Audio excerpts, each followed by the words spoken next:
I understood what made good talk radio just because I was a fan, and you know, a lot of the hosts of talk radio are people who just sort of drifted into it. The most difficult aspects is you've always got to be sort of up. It can't be down. If you sound depressed, even if you are depressed, it's going to go out to the listener. And again, as a talk show listener, I don't want to listen to somebody who's depressed. There's an old Hollywood saying, self-pity is not good box office. I mean, my job basically is to entertain people on the way home. But part of the entertainment is information. But it's got to be entertaining information. It can't. You're not here to conduct a civics lesson. He is the hardest working guy I've ever seen in my life. I should say columnists just sit down and toss it out. He's an investigative journalist who writes a column, basically, is what it is. He researches everything. What Rush calls the stack of stuff. I have the stories in front of me, either clipped from the papers or printed up from the internet. Then one of the tools of my trade is the highlighter, so I could just underline the important parts of the story. The beauty of radio is that you can turn around on a dime. It's not like TV where you got to, you know, send out a camera crew and make sure you got a live shot up, or newspapers, you know, where everything has to be printed.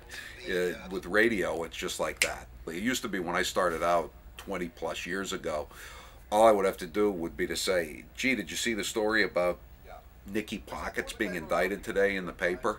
And at that point, every phone line would start ringing. Everybody had seen the story, whether it was in the Herald or the Globe. Everybody would have seen it.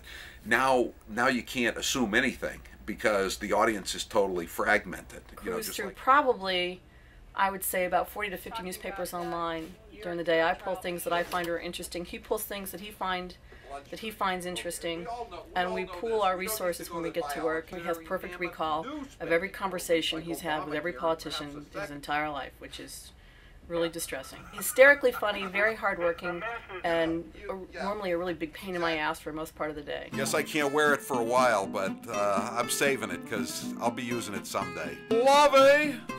Well, I'm going out on my boat now. I used to call it the Scaramouche. Now it's the Atlantic Bay. I should be the Secretary of State, you know. Andy just rolled in here. Andy came into one of my listeners. Some free graft for a listener. Home UMA phone service. Turkey fryer. Got this from Marconi Oil. Someone will come up with a good line during the show. I'll have written my column because we have earlier deadlines now. Do you mind if I steal that? And I don't care if they say yes or no because I'm stealing it. So as soon as we go to a break, I get on the line and I say I want to put this line into the paper. I've been pretty upfront about that because I don't want to be accused of being Mike Barnacle. My future? Well, I mean, I want to get over to an FM station. You know, the sooner the better. Until then, I'm just trying to.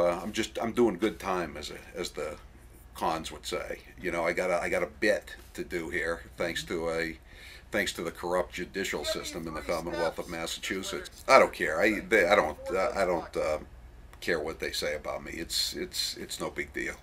You know, you can't let criticism get to you. James Michael Curley said that never complain, never explain.